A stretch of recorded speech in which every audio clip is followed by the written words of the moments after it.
हमारे ब्लड का ionic balance बना रहे।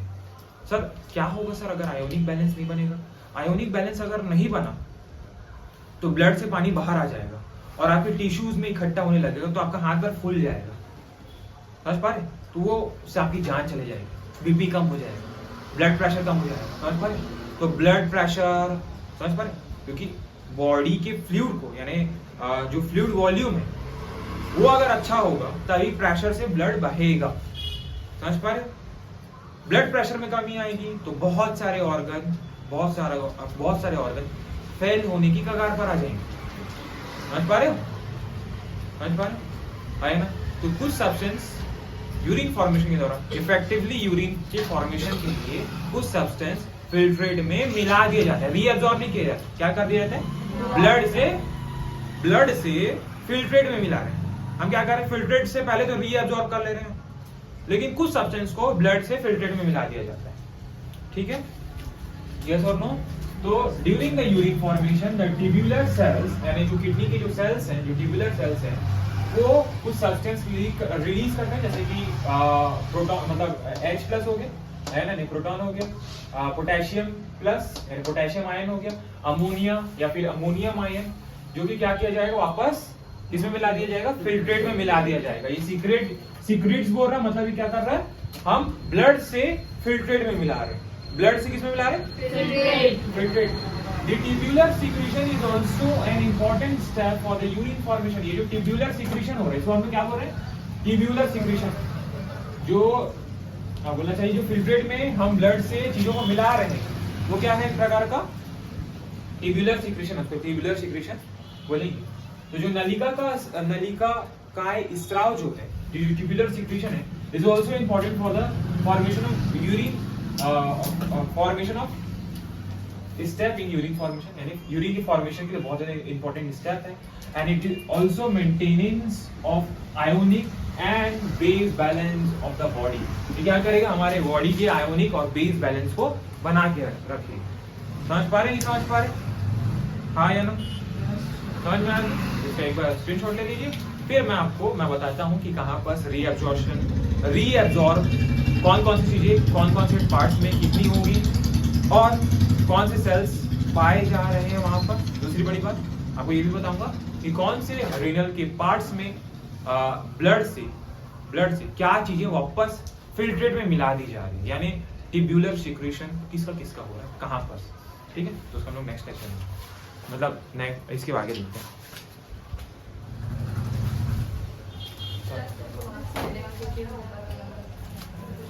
तो ये आपका नेफ्रॉन बनके तैयार है। अब मैं कुछ बातों को बताना चाह रहा हूँ, उन बातों को आप ध्यान से सुनेंगे, ठीक है? आपको चीज़ों को समझ में आएगा, क्योंकि अभी तक क्या हो रहा था, केवल थियोरेटिकल बातें चल रही थी। ये रीअब्जॉर्प्शन क्या होता है, सिक्रेशन क्या होता है। आप थोड़ा इमेजिन भी होगा कि मैं क्या बोलने की कोशिश कर रहा हूँ, समझ पा रहे? तो सर ये हमारा ग्लोमेरुलस साइड है ना? This is a glomerulus. क्या है ये? ग्लोमेरुलस है ना सर? ये एफरेंट आर्टियोल है। क्या है ये? Afferent arteriole. ये सुनो, और ये क्या है? Efferent arteriole. एफरेंट है ना? ये आपका क्या है? बोमेंस कैप्सूल। बोमेंस कैप्सूल। क्या है ये? बोमेंस कैप्सूल, ठीक है? ये कॉइल्ड स्ट्रक्चर क्या है? PCT, that is proximal convoluted tubules. ये पूरा पार्ट क्या है?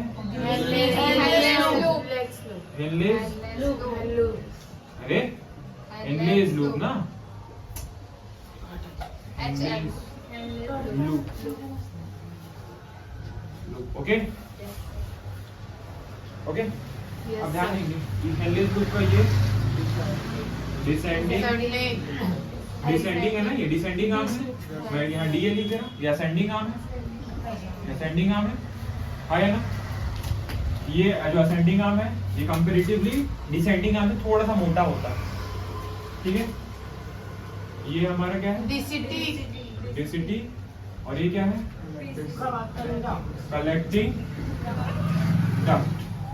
कलेक्टिंग क्या है ये? Collecting duct. बंद कर। देखो तो ये डिफरेंट पार्ट्स हैं, ठीक है? ये क्या है? डिफरेंट पार्ट्स है। ये आपको सबको पता है कि ये पार्ट है, ठीक है? हाँ या ना? Yes, अब sir. ध्यान देंगे मैं इसको थोड़ी देर के लिए यहाँ पास के सारी चीजों को मैं मिटा दे रहा हूँ, है ना? समझ पा रहे? इन सारी चीजों को मैं मिटा दे रहा हूँ क्योंकि हमको पहले से अंडरस्टूड है। मैं केवल बस एक बार रिवीजन कराना चाह रहा था, ठीक है? ओके, कुछ पार्ट्स को रहने देते हैं लेवलिंग और बाकी चीज को मिटा देते हैं, ठीक है? मेरा ध्यान देंगे तो ध्यान देखो, इधर ध्यान देंगे। तो सर ये हमारा ग्लोमेरुलस का साइड हो गया। तो सर ये कौन सा साइड है? ग्लोमेरुलस। पीसीटी। पीसीटी। समझ में आ गया? Yes sir. कलेक्टिंग डक्ट हो गया और ये डीसीटी हो गया। डीसीटी।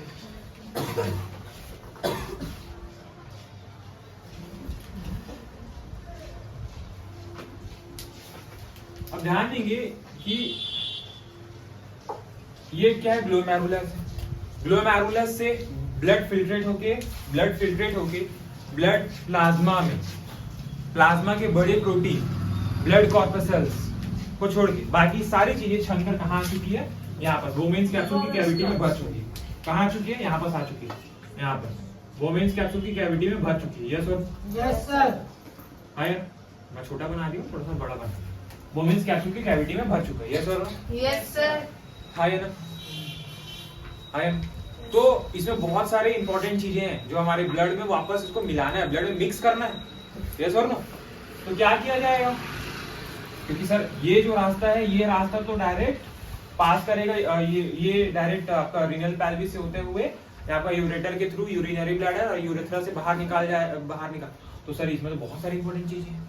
तो क्या किया जाएगा? सबसे पहले आपको मैं रीएब्जॉर्प्शन बता रहा हूँ कि किन किन चीजों का रीएब्जॉर्प्शन होगा। मेजर सबसे ज्यादा रीएब्जॉर्प्शन, मैक्सिमम रीएब्जॉर्प्शन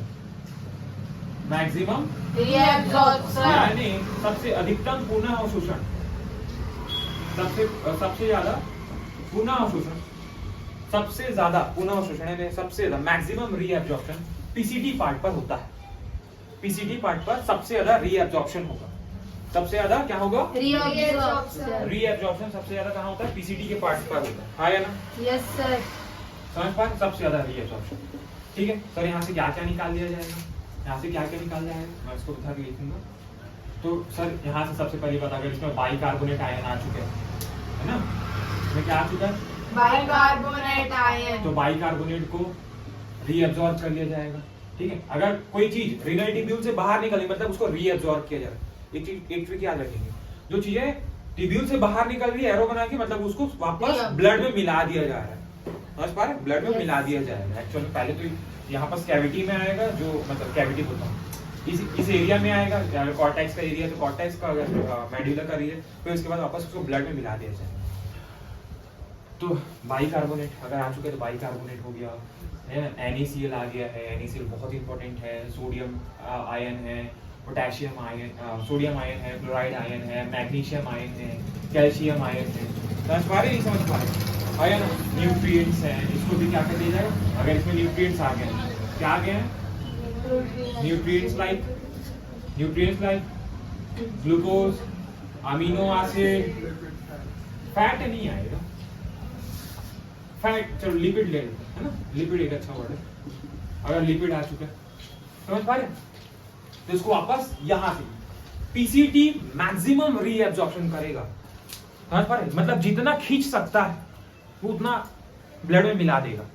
जितना रीएब्जॉर्ब करना है उतना रीएब्जॉर्ब पीसीटी कर लेगा। वो बाकियों के भरोसे में नहीं रहता। समझ पा? यस और नो? मैक्सिमम रीएब्जॉर्प्शन कौन सी साइड पर होगा? पीसीटी के साइड पर होगा। अगर वाटर बहुत ज्यादा है तो क्या कर दिया जाएगा? यहाँ से वाटर भी बाहर निकाल लिया जाएगा। बेटा वाटर भी तो है, क्योंकि ब्लड में वाटर भी निकालना है। हाँ या ना? समझ पा रहे? नहीं समझ पा रहे? हाँ या ना? Yes sir. फिर हेनलीज लूप से सर ये सारी चीजें तो सर ये तो पीसीटी वाले पार्ट से क्या हो रही है? रीएब्सॉर्ब। क्या हो रही है? Reabsorb. सर हेनलेज लूप की जो डिसेंडिंग आर्म, इससे क्या क्या रीअब्सॉर्ब हो रहा है? ध्यान देंगे, ये जो डिसेंडिंग आर्म है, ये NaCl के लिए इम्परमिएबल यानी अपारगम्य है। यहां से मतलब NaCl का रीअब्जॉर्प्शन नहीं हो सकता, इसको पार करके NaCl नहीं आ सकती, NaCl इसको पार करके नहीं आ सकती ब्लड में। ये वहां उसका गेट नहीं है, समझ चलो, वहां उसका गेट नहीं नेचर में है। चैनल्स होते हैं, है ना? Yes, वहां पर sir. समझ चल लो, वहां पर उसका गेट नहीं है या चैनल नहीं है, आप समझने के लिए। यहाँ से कौन केवल बाहर आएगा? ये केवल वाटर के लिए परमिएबल हो, केवल किसके लिए? वाटर के लिए परमिएबल हो। हेनलेज लूप का डिसेंडिंग पार्ट केवल किसके लिए परमिएबल है? Water. वाटर के लिए परमिएबल है ना? तो एक मेरे की बात बताओ, कोई चीज बना हुआ है, मतलब कोई गोल बना हुआ है, अगर उसे आप पानी निकालोगे, है ना, तो वो ज्यादा गाढ़ा हो जाएगा कि फीका हो जाएगा? ऑब्वियस सी बात है, वो कंसंट्रेट होगा। मतलब सर यहाँ से जो फिल्ट्रेट आएगा, बाकी चीजें निकाल चुकी है, अभी फिल्ट्रेट नीचे आ रहा है, जो फिल्ट्रेट नीचे आ रहा है, इससे वाटर निकाल लिया जा रहा है, तो इधर इसका कंसंट्रेशन बढ़ेगा, इधर इसका क्या बढ़ेगा? Concentration. इधर इसका कंसंट्रेशन बहुत ज्यादा बढ़ चुका, बहुत ज्यादा गाढ़ा हो चुका होगा फिल्ट्रेट, हाँ या ना? Yes, sir. ये सुन, Yes, sir. तो सर जो डिसेंडिंग आर्म है हेनलेज लूप की, वो केवल वाटर के लिए परमिएबल है, केवल Water. ये वाटर के लिए परमिएबल है, ये केवल वाटर के लिए permeable, only for water. But ये NaCl के लिए, किसके लिए? NaCl के लिए इम्परमिएबल है बेटा। ये क्या है? परमिएबल, यस और no? Yes, sir. Impermeable, impermeable, yes और नो? समझ में? जस्ट उल्टा हेनलेज लूप की जो असेंडिंग आर्म, यहाँ उल्टा होता है। यहाँ क्या होता है?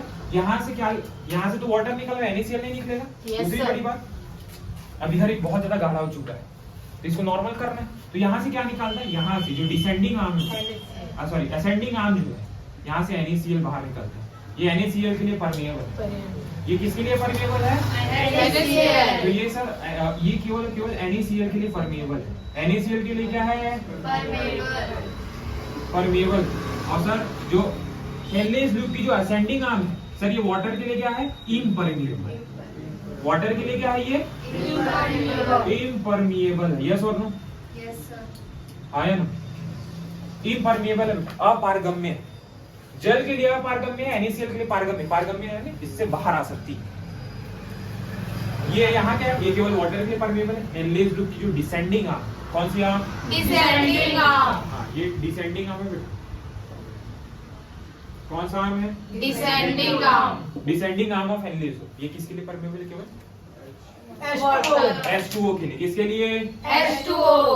वाटर इस पे बना है, हाँ या ना? Yes, लेकिन sir. ये क्या NaCl के लिए क्या है? ये Impermeable. इम्परमिएबल। दूसरी बड़ी बात, हेनलेज लूप की सर जो बोलना चाहिए जो असेंडिंग आर्म है, ये NaCl के लिए तो परमिएबल है, NaCl के लिए परमिएबल, बट वाटर के लिए क्या है? ये Impermeable. इम्परमिएबल, यस और नो? वाटर के लिए क्या है? Impermeable. अब देखो, अब ये गाढ़ा हो चुका था, अब इससे क्या निकाल रहे हो? आप सॉल्ट निकाल ले रहे हो। क्या निकाल ले रहे हैं? Salt. सॉल्ट निकाल ले रहे हो, तो ये वापस से फिर वापस डाइल्यूट हो जाएगा, हाँ यार? समझ पा रहे हो ना? इससे क्या निकाल, शुरू में क्या हुआ? आपने पानी निकाल लिया, जितना निकल सकता था, पूरा पानी नहीं निकालते ना, जितना निकल सकता था उतना निकल गए। फिर यहाँ पर आए तो बहुत सारा गाढ़ा लिक्विड बना, मतलब फिल्टर्ड गाढ़ा हो चुका है, कंसंट्रेट हो चुका है। अब जब ये ऊपर आ रहा है तो NaCl निकाला जा रहा है, NaCl निकाला तो ये वापस फीका हो जाएगा, मतलब डाइल्यूट हो जाएगा, है ना? यस और नो? सर DCT पर ध्यान देंगे, DCT पर बहुत स्पेशल कंडीशन में ही रीएब्जॉर्प्शन होता है। DCT पर ज्यादा रीएब्जॉर्प्शन नहीं होता। एक केस होता है जब बॉडी में पानी की कमी, पानी की कमी, तब DCT से रीएब्जॉर्प्शन होता है। समझ पा रहे? अगर आयोनिक बैलेंस बिगड़ चुका है तब DCT से रीएब्जॉर्प्शन होता है, एक स्पेशल केस में, एक स्पेशल केस में, ठीक है? तो सर DCT से कौन रीएब्जॉर्ब होंगे? देखो ध्यान दो, जो बाहर निकल रहे हैं मतलब वो रीएब्जॉर्ब हो रहे हैं, जो एरो बाहर आ रहे हैं मतलब वो क्या हो रहे हैं? Reabsorb. हाँ, तो सर यहाँ से स्पेशल कंडीशन में क्या क्या निकल सकता है? NaCl आ जाएगा बाहर, है ना? यहाँ से वाटर बाहर आ जाएगा, NaCl आ जाएगा, बाहर आ जाएगा, क्या आ जाएगा? वाटर बाहर आ जाएगा, है ना? है ना, बाइकार्बोनेट आयन भी बाहर आ सकते हैं according to the NCERT. Yes sir. ठीक है, और स्पेशल कंडीशन में ध्यान देंगे। और अब जो पानी अगर एक्स्ट्रा बच चुका है, जो फिल्ट्रेट में आ चुका है इधर, है ना, जिसको मतलब यूरिन से बहुत ज्यादा अगर वाटर का लॉस हो रहा है, मतलब खतरे की निशानी है ना, आइए आप डिहाइड्रेशन हो जाएगा, आपको क्या हो जाएगा, पानी की कमी हो जाएगी, बीपी लो हो जाएगा, बीमार पड़ जाओगे, ये सर ना। तो वाटर को अगर जो एक्स्ट्रा वाटर अब आ चुका है, जितना रीअब्सॉर्ब होना था वो तो हो गया, मैक्सिमम रीअब्सॉर्प्शन पीसीटी के साइड पर हुआ, फिर इधर हुआ एनलेस लूप के साइड पर, फिर उसके बावजूद अगर पानी और अगर एक्सेस में अगर थोड़ा वाटर है तो उसका रीअब्सॉर्प्शन कलेक्टिंग डक्ट से होगा, क्या होगा, कलेक्टिंग डक्ट क्या कर लेगा, रीअब्सॉर्ब कर लेगा वाटर को, क्या कर लेगा, रीअब्सॉर्ब कर लेगा, कलेक्टिंग डक्ट क्या कर लेगा, रीअब्सॉर्ब कर लेगा। लेकिन यूरिन फॉर्मेशन के लिए, किसके लिए, यूरिन फॉर्मेशन, कुछ सब्सटेंस को वापस फिल्ट्रेट में मिला दे, कुछ सब्सटेंस को फिल्ट्रेट में वापस फिल्ट्रेट में मिलाया जाता है। ये देखो, ये सारा एरो तो बाहर आ रहा है, मतलब ये सारी चीजें बाहर निकल रही है फिल्ट्रेट से, आ रहा है ना, हाँ सर, आ रहा है ना, आया। तो कुछ सब्सटेंस को फिल्ट्रेट में मिला दिया जाएगा। सर कौन कौन से सब्सटेंस है, अभी आपको दिखा था, जैसे कि क्या मिला दिया, जो एरो फिल्ट्रेट के अंदर जाए, मतलब इसके रीनल ट्यूब्यूल के अंदर जाएगी, वो सारे के सारे को अंदर मिलाया जा रहा है। सर जैसे कि H+, ये अंदर जा रहा है, जैसे पोटेशियम आयन को वापस से अंदर जाएगा, सीक्रेट करते हैं, इसको कौन सीक्रेट कर रहा है, एक्चुअल में अंदर नहीं जा रही, इसके रीनल ट्यूब्यूल जो है ना, ये जो रीनल के ट्यूब्यूल्स है, समझ पा रहे, यानी किडनी के जो ट्यूब्यूल्स है, यही सीक्रेट कर रहे हैं अंदर, यही अब इनको कहीं ना कहीं से तो मिल रहा होगा ना, मैं एरो अंदर डाल रहा हूं, मतलब ये अंदर जा रही है, फिल्ट्रेट में मिल रही है ना। आपका बोलना चाहिए H+ है, T+ है, H+ है, प्रोटॉन है, पोटेशियम है ना, और क्या मिला दिया जाएगा इसमें, NH3 यानी अमोनिया मिला दिया जाएगा, क्या मिला दिया जाएगा बेटा, अमोनिया। तो यहाँ पर पीसीटी के साइड पर पोटेशियम हो गया, आपका बोलना चाहिए प्रोटॉन हो गया, H+ हो गया, NH3 को क्या कर दिया जाता है, फिल्ट्रेट में मिला दिया जाता है, किसमें मिला दिया जाता है, फिल्ट्रेट में मिला दिया जाता है, अमोनियम आयन को भी, NH4+ को भी हम लोग मिलाते हैं।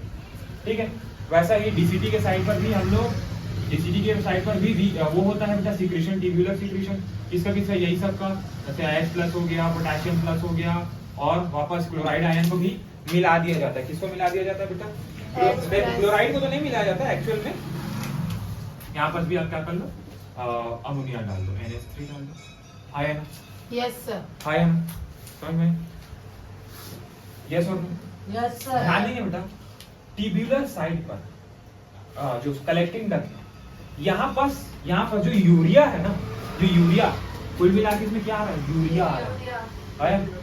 कुछ यूरिया का रीअब्सॉर्प्शन भी होता है, कुछ यूरिया का क्या होता है, रीअब्सॉर्प्शन। तो सर यूरिया को तो बाहर निकाल रहे हैं, यूरिया को तो बाहर क्यों रीअब्सॉर्ब कर रहे हैं, ताकि ये जो मैकेनिज्म है ये बना रहे, इसका इफेक्टिवली काम करने के लिए यूरिया को निकालना बहुत जरूरी है। तो यहाँ से कुछ मात्रा में क्या निकाल दिया जाता है, यूरिया निकाल दिया जाता है, क्या निकाल दिया जाता है, यूरिया, NH2CO NH2, यूरिया को निकाल दिया जाता है ना, फिर वापस उसको ब्लड में मिला दिया जाता है, तो यहाँ पर वो निकलना आना जाना चलता रहता है। तो सिक्रीशन का जो साइड है वो आपका बोलना चाहिए पीसीटी है, डीसीटी है, यस और नो, यस सर, यहाँ बस कुछ सब्सटेंस को मिला दिया जाता है। ठीक है, तो सर मैक्सिमम रीअब्सॉर्प्शन, अभी लिखा था मैक्सिमम रीअब्सॉर्प्शन, यानी सबसे ज्यादा जो पुनः अवशोषण, सबसे ज्यादा पुनः अवशोषण वो कहाँ होगा बेटा, कौन सी साइड पर होगा, PCT and DCT, PCT and DCT नहीं, प्रॉक्सिमल कॉन्वोल्यूटिव ट्यूब्यूल है ना, पीसीटी के साइड पर होगा, कौन सी साइड पर होगा, पीसीटी के साइड पर होगा। एक स्पेशल केस में डीसीटी पर भी रीअब्सॉर्प्शन होता है। ठीक है, उसके अलावा इसके ये सारा का सारा क्या चल रहा है, यूरिन फॉर्मेशन का मैकेनिज्म है ना। इसके बाद हम लोग काउंटर करंट मैकेनिज्म पढ़ेंगे तो आपको और चीजें समझ में आएगी। इसके बाद मैं क्या कर दूंगा, लिखा दूंगा कुछ चीजों को, तो आपको और थोड़ा सा फील आ पाएगा। ठीक है, तो मैक्सिमम रीअब्सॉर्प्शन पीसीटी के साइड पर हो रहा है ना, और रीअब्सॉर्प्शन के अलावा क्या हो रहा है सर, ट्यूबुलर सिक्रीशन हो रहा है। क्या हो रहा है सर, ट्यूबुलर सिक्रीशन हो रहा है ना। किन सब्सटेंस का सर, किन सब्सटेंस का, सब्सटेंस लाइक कौन से सब्सटेंस सर, जैसे कि प्रोटॉन H+ हो गया, NH3 हो गया, पोटेशियम आयन हो गया, इनका क्या हो रहा है, सिक्रीशन हो रहा है, वापस से उसको फिल्ट्रेट में मिला दिया जा रहा है, हाँ या ना। अब सबसे पहले एक क्वेश्चन आता है सर, पीसीटी के साइड पर मैक्सिमम रीअब्जॉर्प्शन कैसे हो रहा है, पॉसिबल कैसे, ठीक है। तो मैं आपको मॉडिफिकेशन दिखाता हूँ यहाँ पर पीसीटी के साइड का, जब तक आप इसको एक बार नोट कर लें, स्क्रीनशॉट ले लें, ठीक है, आप लोग बाकी लोग बना लेंगे, ठीक है। तो मैं आपको ये चीज बोल रहा था कि जो रीनल टिब्यूल्स में, जो एरो रीनल टिब्यूल के अंदर रीनल टिब्यूल से बाहर आ रही है, जैसे पीसीटी हो गया, डीसीटी हो गया, एनलेस लूप हो गया, कलेक्टिंग डक्ट हो गया, इनसे जो एरोज बाहर आ रही है, उसका मतलब ये है कि वो चीजें, वो सारी चीजें रीनल टिब्यूल से क्या किया जा रहा है, रीअब्जॉर्ब कर लिया जा रहा है, वापस उसको रीअब्जॉर्ब करके ब्लड में मिला दिया जा रहा है। लेकिन जो एरो एंटर कर रही है रीनल टिब्यूल्स में, उनका क्या कर दिया जा रहा है, सिक्रेशन, बाहर से नहीं, रीनल टिब्यूल ही सिक्रेशन कर रही है, इसलिए उसका नाम है टिब्यूलर सिक्रेशन, है ना। Yes sir. तो एक बार इसको हम लोग ऐसा लिख लेते हैं कि जो एरो रीनल टिब्यूल्स से बाहर निकल रही है, बाहर निकल रही है,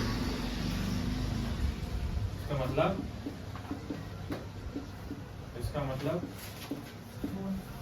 उनका, इसका मतलब कैसे लिखते थे, उनका रीअब्जॉर्प्शन किया जा रहा है, क्या किया जा रहा है, रीअब्जॉर्प्शन किया जा रहा है ना, पुनः अवशोषण, रीअब्जॉर्प्शन किया जा रहा है। लेकिन जो एरो रीनल टिब्यूल में अंदर जा रही है, उनका रीनल टिब्यूल्स द्वारा ही रीनल टिब्यूल्स द्वारा ही उनका रीनल टिब्यूल्स द्वारा ही सिक्रेशन हो रहा है। ए बेटा, इनका रीअब्जॉर्प्शन हो रहा है, मतलब फिल्ट्रेट से बाहर निकाला जा रहा है, उसको ब्लड में मिलाया जा रहा है, और सिक्रीशन मतलब तो क्या किया जा रहा है, रीनल टिब्यूल उसको फिल्ट्रेट में सिक्रीट कर रही है। ये सिक्रीशन कहाँ हो रहा है, फिल्ट्रेट में हो रहा है। समझ पा रहे हैं, नहीं समझ पा रहे, ठीक है, इसका नोट करें। फिर हम लोग डिफरेंट पार्ट्स के बारे में बात करते हैं, पीसीटी, डीसीटी, है ना, सेलुलर मॉडिफिकेशन को देखते हैं।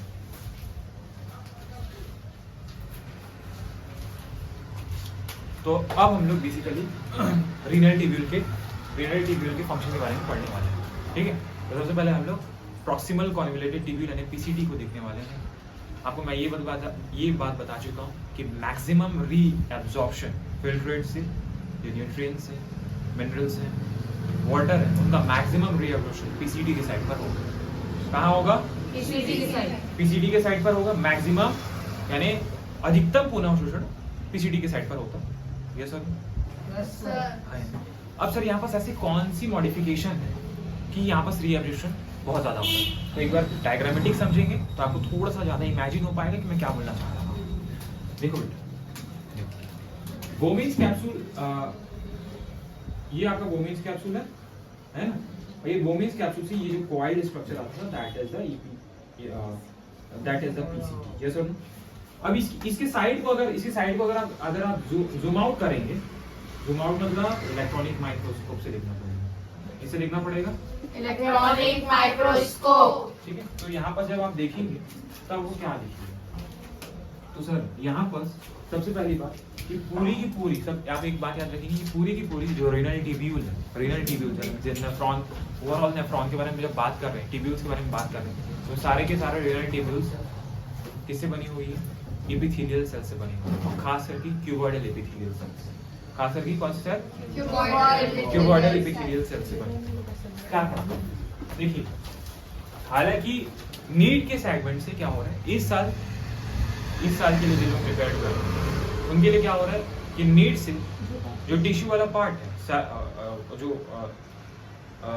स्ट्रक्चर ऑफ एनिमल्स जो चैप्टर था जिसमें अलग अलग सेल्स के बारे में पढ़े थे वो हटा दिया गया है। लेकिन फिर भी बहुत ज़रूरी है कि आपको पढ़ना है, क्योंकि हमको नहीं पता है कि कब कौन सा बाउंसर उठा के दे दे और आपको क्वेश्चन लेके चले जाए।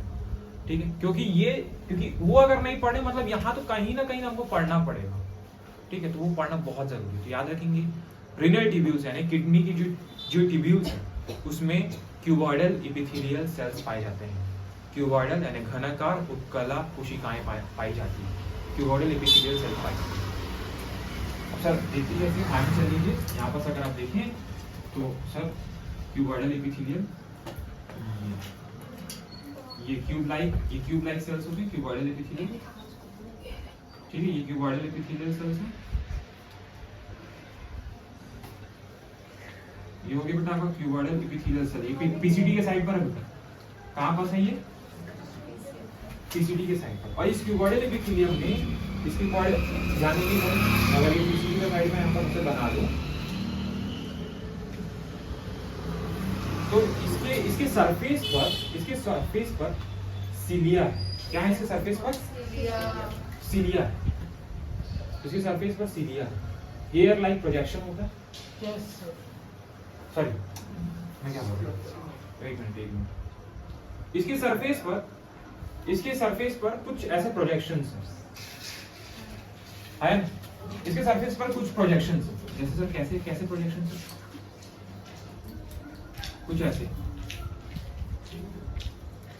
ऐसे प्रोजेक्शंस क्या है? ऐसे प्रोजेक्शन। इसको हम लोग बोलते हैं बेटा विलाई। क्या बोलते हैं? विलाई। इसको हम लोग बोलते हैं सर ये तो क्यूबॉइडल एपिथेलियल सेल्स। क्या है ये लोग? Cuboidal epithelial cells. सिलिया नहीं है ये, विलाई है बेटा। क्या नहीं सर ये क्या है? Cuboidal epithelial cell. जैसे था पहले बार ये तो क्यूबॉइडल एपिथेलियल, लेकिन इस क्यूबॉइडल एपिथेलियम में एक मॉडिफिकेशन है। इसके सरफेस पर आपको क्या दिख रहे हैं? विलाई दिख रहे हैं। क्या दिख रहे हैं? विलाई दिख रहे हैं।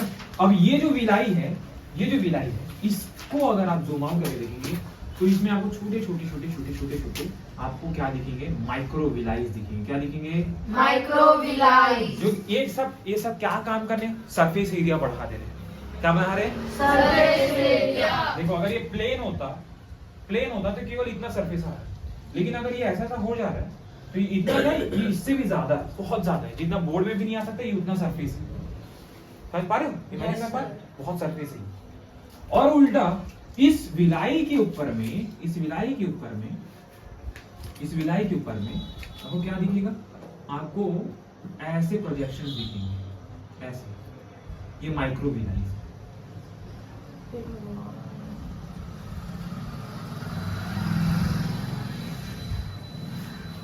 क्या है ये? माइक्रोविलाई। तो ये ब्रश का वो देखो, ब्रश वैसा दिख रहा है कुछ, इसलिए बोलते हैं इसको ब्रश बॉर्डर क्यूबॉइडल्स। क्या बोलते हैं इसको? ब्रश क्यूबॉइडल, है ना। तो ये क्या है? ये आपके ये विलाई पाए जा रहे हैं। विलाई आपको दिख रहा है कहाँ? रीनल ट्यूब्यूल के साइड पर है ना। ये क्या कर रहे हैं? ये जो माइक्रोविलाई है या ये जो माइक्रोविलाई है ये क्या कर रहे हैं? सरफेस एरिया को इंक्रीज कर रहे हैं। सरफेस एरिया इंक्रीज हो रहा है तो क्या होगा? मैक्सिमम रीएब्जॉर्प्शन हो पाएगा। समझ पा रहे? रीएब्जॉर्ब करने के लिए ज्यादा जगह मिल पाएगी, क्योंकि मैक्सिमम रीएब्जॉर्प्शन कहाँ होना है? पीसीटी। तो पीसीटी पर अगर मैक्सिमम रीएब्जॉर्प्शन होना है तो यहाँ पर सेलुलर मॉडिफिकेशन जरूरत पड़ेगी। और सेलुलर मॉडिफिकेशन आपका क्या है? आपका ब्रश बॉडी एपिथेलियल सेल्स। समझ पा रहे? एक सिंगल सेल है बेटा, ये सिंगल सेल है। सर ये अगर ये विलाई है, ये क्या है? विलाई है। तो ये सर माइक्रोविलाई। क्या है ये? माइक्रोविलाई।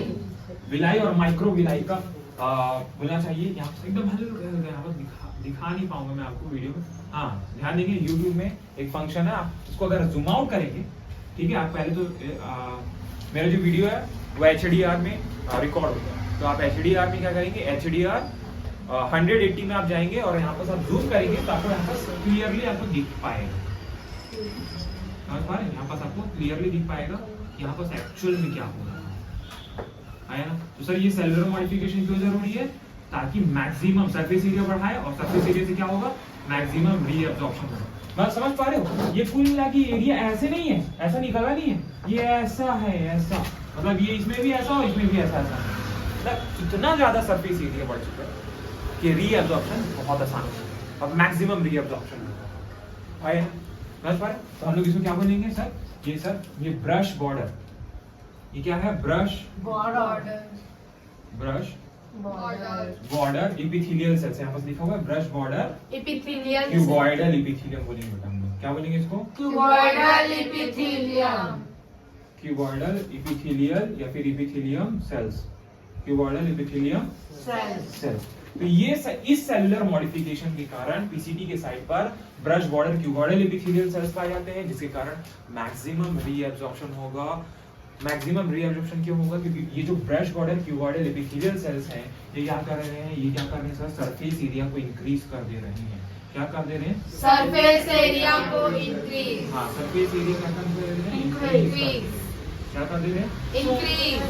इंक्रीज कर दे रहे हैं, है ना? सरफेस एरिया इंक्रीज होगा for maximum reabsorption, for maximum reabsorption. Yes और नो? यस और नो? मैक्सिमम रीअब्जॉर्प्शन के लिए ये चीजें हो रही है, सेलुलर मॉडिफिकेशन हो रही है पीसीटी के साइड पर, ठीक है? तो मैं आपको बता देता हूँ,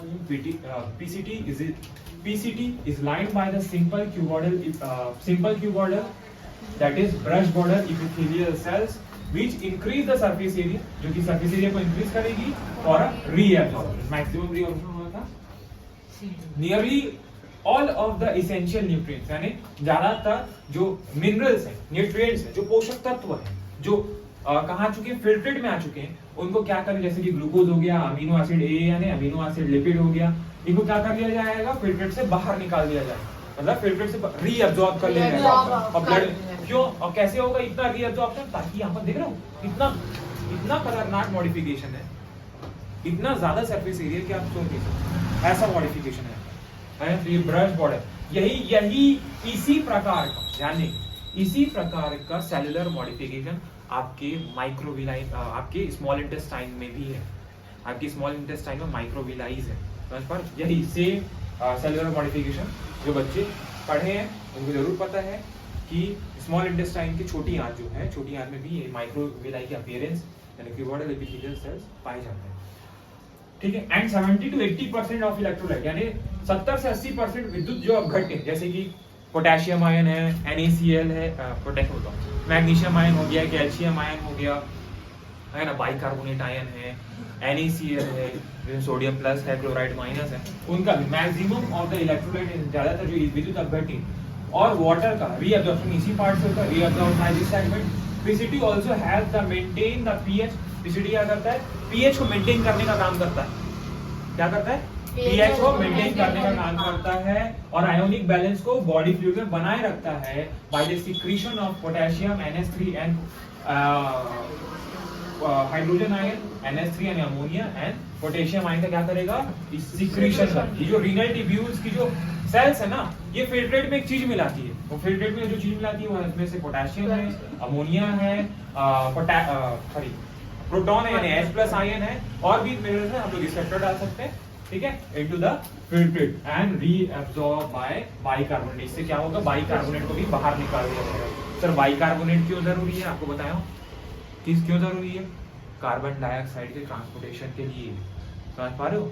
अगर ये बाहर आ गया तो कार्बन डाइऑक्साइड बाहर नहीं निकल पाएगा, बहुत खतरनाक है, टॉक्सिक चीजें हो जाएगी, है ना? है ना?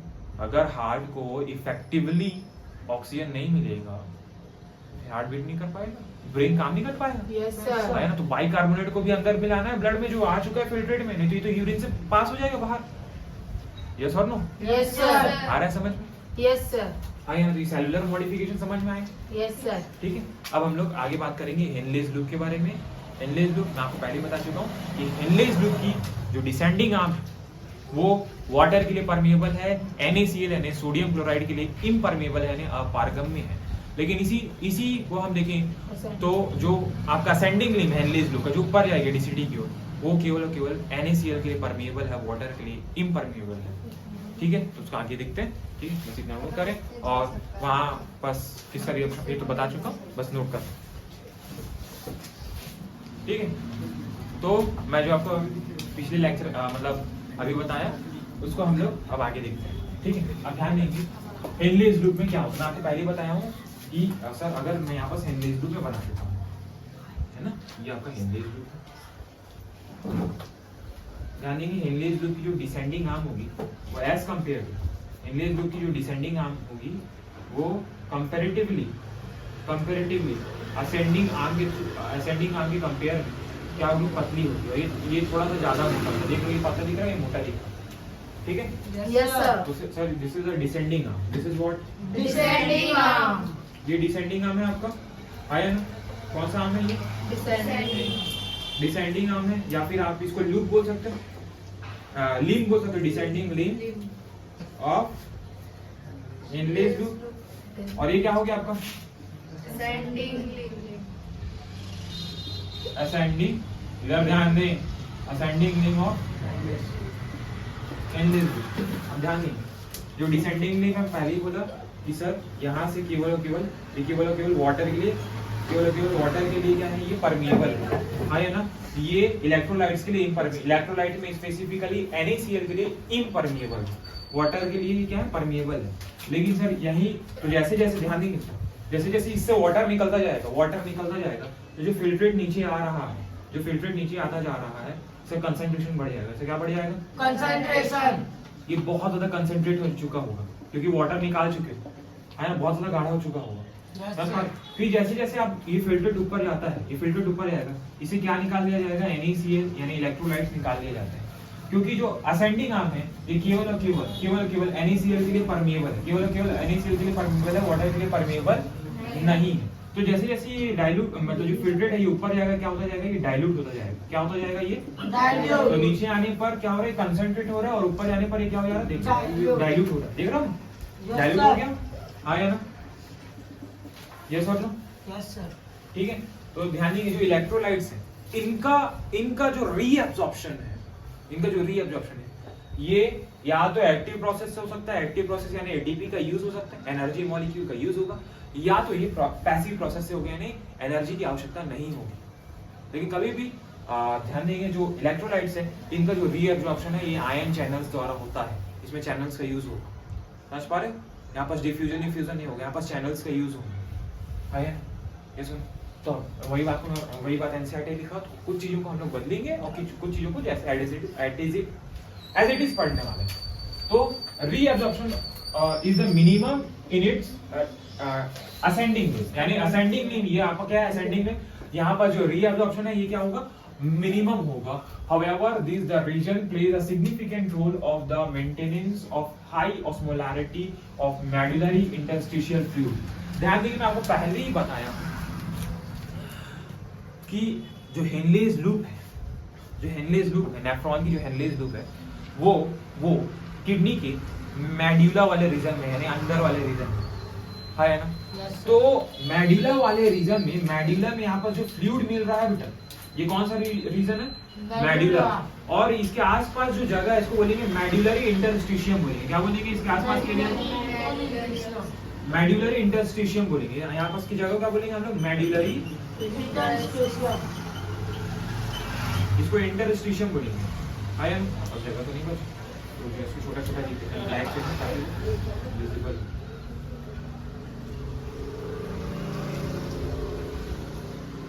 मेडुलरी इंटरस्टिशियम, तो जो मेडुलरी इंटरस्टिशियम है यहाँ पास छन के लोग आ जा रहे हैं, है ना। यहाँ पास ध्यान देंगे, यहाँ पास यूरिया भी मिलेगा, यहाँ पास NaCl भी छन के आ जा रहा है बाहर। तो कहीं ना कहीं जो चीज इससे बाहर आ रही है, यहाँ पास कंसंट्रेशन बढ़ा रही, ये बहुत जरूरी है किडनी के फंक्शन के लिए, यानी यूरिन फॉर्मेशन के लिए। मेडुलरी इंटरस्टिशियम मतलब जो मेडुला का वो जगह जो बाहर है, समझ पा रहे। रीनल ट्यूब्यूल के पार्ट, मैं पार्ट्स की बात नहीं कर रहा हूँ, जो रीनल ट्यूब्यूल के पार्ट्स नहीं है उसको हम लोग क्या बोलेंगे, मेडुलरी इंटरस्टिशियम यानी मध्यांश अंतराकाशीय स्थान। मेडुलरी इंटरस्टिशियम यहाँ पर हाई ऑस्मोलैरिटी यानी हाई कंसंट्रेशन, यानी यहाँ पर इन सभी चीजों की बहुत ज्यादा मात्रा है, यहाँ पर गाढ़ा फ्लूइड होगा। मेडुलरी इंटरस्टिशियम की कंसंट्रेशन को बनाए रखने के लिए ऐसा सेटअप किया गया है। तो यहाँ पर मैं बोल रहा था the descending limb of Henle's loop, यहाँ पर ऊपर में बोला था however the region is play significant role for the maintenance of high osmolarity. यहाँ पर ज्यादा कंसंट्रेशन है, तो उसको हम लोग साइंस के वर्ड में ऑस्मोलैरिटी बोलते हैं, समझ पाए? यहाँ पर ज्यादा ऑस्मोलैरिटी है, high osmolarity of the medullary interstitium fluid, यानी यहाँ पर जो फ्लूइड है इसकी कंसंट्रेशन को, इस रीजन के हायर कंसंट्रेशन को बनाए रखने के लिए ऐसा सेटअप बहुत जरूरी है हेनलेज लूप का, समझ पा रहे? Yes sir. हाँ है ना। द डिसेंडिंग कौन सा, ये वाला जो पार्ट नीचे आ रहा है उसको डिसेंडिंग पार्ट बोलते हैं। यहाँ से एंटर कर रही है आया फिल्ट्रेट और इससे ऊपर जा रही है, किधर डीसीटी के ऊपर। The descending limb of Henle's loop is permeable for water, पहले बता चुका हूं, and almost impermeable to electrolyte. Electrolyte में स्पेसिफिकली NaCl के लिए बात कर रहे हैं, है ना। एंड तो जैसे ही ये यहाँ से वाटर निकलेगा तो कंसंट्रेट हो जाएगा, यही बात पहले बोल चुका हूँ।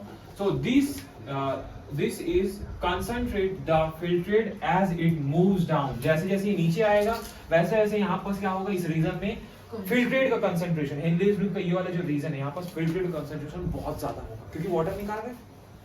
इमेजिन करो ना, वाटर निकालो कंसंट्रेट होगा। है अब असेंडिंग पार्ट के बारे में बात करते हैं। The ascending limb is impermeable for water, but the allows to transport the electrolyte, specifically the NaCl, is actively or passively. Actively means या तो इनका जो बोलना चाहिए रीअब्जॉर्प्शन है, ये इसमें एनर्जी यूज होगी, या तो ये पैसिव प्रोसेस से होगा। ये सर आए नहीं आए?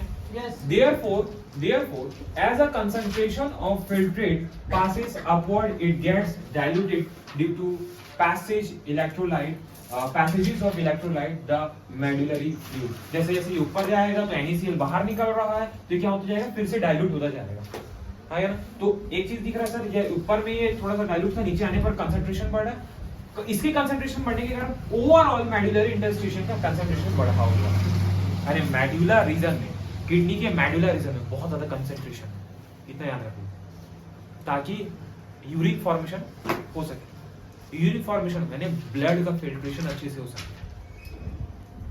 यूरिक फॉर्मेशन कब होगा, जब ब्लड अच्छे से फिल्ट्रेट होगा, है ना। अगर यहाँ पर ये चीजें फेल हो गई, मगर मेडुलरी इंटरस्टिशियम में हायर कंसंट्रेशन नहीं रहा, तो क्या आएगा, प्रोटीन्स, मिनरल्स आपके यूरिन के थ्रू बाहर आते जाएंगे, और बहुत ज्यादा हार्मफुल है, बहुत ज्यादा आप कमजोर पड़ जाओगे बेटा, समझ पा रहे हो? Yes sir. हाँ या ना, समझ में आ गया? ठीक है, तो इतनी बातों को नोट करें। अब हम लोग डीसीटी और कलेक्टिंग डक्ट के बारे में एक साथ पढ़ते हैं, ठीक है। अब मैं यहाँ डायग्रामेटिक एनालिसिस से आपको कुछ चीज बता रहा हूँ, ठीक है। देखो ध्यान नहीं, ऊपर से मान चलिए ये असेंडिंग आर्म ऊपर आ रहा है ना, ये क्या आ रहा है, असेंडिंग आर्म ऊपर आ रहा है। अभी असेंडिंग आर्म फिर से कॉइल्ड स्ट्रक्चर में खुलती है। ये असेंडिंग आर्म किसमें खुलेगी, एक कॉइल्ड स्ट्रक्चर में खुलेगी। फिर ये जो असेंडिंग आर्म है, ये जो कॉइल्ड स्ट्रक्चर है, ये बड़े से एक बोला था ये ट्यूब्यूल में खुलता है। इसमें बहुत सारे डीसीटी के ओपनिंग्स होते हैं, डीसीटी आकर इसमें खुलती है ना। तो ये क्या हो गया बेटा, आपका डीसीटी हो गया। ये कौन सा पार्ट है बेटा, आपका डीसीटी वाला पार्ट है ना। तो स्पेशल कंडीशंस में, हमेशा नहीं, स्पेशल कंडीशन, वो कंडीशन क्या है आपको बताना, वो कंडीशन है जब शरीर में पानी की कमी हो चुकी है। जब शरीर में पानी की कमी हो चुकी है, यानी बॉडी फ्लूइड का वॉल्यूम घट चुका है। पानी की कमी हो रही है मतलब बॉडी फ्लूइड का वॉल्यूम घट चुका है ना। जैसा जब मिनरल्स आयंस की कमी हो रही है, जब मिनरल आयंस की कमी हो रही है, तब क्या होगा, इस डीसीटी वाले पार्ट्स यानी डिस्टल कॉन्वोल्यूटेड ट्यूब्यूल से रीअब्जॉर्प्शन होगा। क्या होगा, रीअब्जॉर्प्शन होगा, स्पेशल कंडीशन। ओके, तो वही बात लिखा हुआ है। दूसरी बड़ी बात, इसी कंडीशन में रीअब्जॉर्प्शन तो होगा, और यहाँ पर डिस्टल कॉन्वोल्यूटेड ट्यूब्यूल रीअब्जॉर्प्शन होगा। किसका रीअब्जॉर्प्शन होगा, पहले बता चुका हूँ, NaCl का रीअब्जॉर्प्शन होगा, है ना। यस और नो, मिनरल्स का बाइकार्बोनेट आयन का रीअब्जॉर्प्शन होगा, ठीक है। मिनरल्स का भी रीअब्जॉर्प्शन होगा, वाटर का रीअब्जॉर्प्शन होगा। दूसरी बड़ी बात सर, इसी डीसीटी वाले पार्ट में पोटेशियम का सिक्रीशन होगा, है ना, H प्लस आयन का सिक्रेशन होगा और अमोनिया का भी सिक्रेशन होगा, अमोनिया का भी सिक्रिएशन होगा। सिक्रेशन होगा, है ना। तो वही लिखते हैं द कंडीशनल रीअब्जॉर्प्शन, यानी एक विशेष परिस्थिति में यहाँ पर पुनः अवशोषण की प्रक्रिया नहीं, the conditional reabsorption of sodium and water takes place in this segment. DCT is also capable for the reabsorption of bicarbonate and selective secretion of H plus ion, potassium and NH3, that is ammonia, to maintain the pH and the sodium potassium balance in the blood। यानी sodium और potassium की जो बोलना चाहिए जो balancing है blood में ये बराबर मात्रा में बने रहे, है ना, ऊपर नीचे ना हो। इसको बैलेंस करने का काम भी कौन कर लेता है बेटा? DCT। बट स्पेशल कंडीशन, वो स्पेशल कंडीशन क्या है? जब पानी की कमी है ना, जब आपका बॉडी डिहाइड्रेटेड कंडीशन, मतलब बहुत ज्यादा मात्रा में क्या हो गया, पानी निकल गया, है ना। Yes sir. समझ पा रहे हो? है ना। अब हम लोग मैं बता रहा हूँ कलेक्टिंग डक्ट। तो DCT किसमें ओपन होगा? कलेक्टिंग डक्ट में ओपन होगा। इसका नाम क्या है? कलेक्टिंग डक्ट है। तो सब इसमें ये क्या नाम है? कलेक्टिंग डक्ट, है ना। तो अब जितनी चीजों का होना था उसका बोलना चाहिए रीअब्जॉर्प्शन हो चुका है। अब जो फिल्टर अब जो बन चुका है ना, उसमें यूरिन मतलब यूरिया और वाटर, यूरिया और क्या है? वाटर। तो यूरिया को मेडुला वाले पार्ट में, जब ये ध्यान देंगे, ये जो बोलना चाहिए जो कलेक्टिंग डक्ट है ये कॉर्टेक्स से लेकर मेडुला तक गहरा है, और मेडुला से आगे डक्ट ऑफ बैलेनी, मैं पढ़ो मत समझो, डक्ट ऑफ बैलेनी क्या? डक्ट ऑफ बैलेनी, ठीक है, minor calyces, major calyces, renal pelvis, ureter, urinary bladder और यूरेथ्रा से बाहर आ जाएगा, है ना। तो क्या होता है मेडुला वाले रीजन में, मान लो थोड़ी देर के लिए यहाँ पर अगर मेडुला वाला रीजन आ चुका है, तो मेडुला वाले रीजन में क्या होता है, इससे कलेक्टिंग डक्ट से यूरिया का रीअब्जॉर्प्शन हो जाता है। यूरिया का क्या हो जाता है? रीअब्जॉर्प्शन। हाँ, यूरिया को बाहर निकाल जाए। अब जब यूरिया से कुछ मात्रा में यूरिया, पूरी यूरिया को नहीं, फिर पास कैसे कर रहे हैं, यूरिन को क्या कर रहे हैं, कुछ मात्रा में जो यूरिया है वो बाहर निकाल दिया जाता है। क्यों? अगेन मेडुलरी इंटरस्टिशियम की ऑस्मोलैरिटी को बनाए मेंटेन करने के लिए, मेडुलरी इंटरस्टिशियम है ना, मेडुलरी इंटरस्टिशियम के क्या को बनाए रखने के लिए, ऑस्मोलैरिटी को, किसके? ऑस्मोलैरिटी, यस सर, ऑस्मोलैरिटी को मेंटेन करने के लिए, मेडुलरी इंटरस्टिशियम की ऑस्मोलैरिटी को मेंटेन करने के लिए कुछ मात्रा में यूरिया यहाँ से बाहर निकाल दिया जाएगा।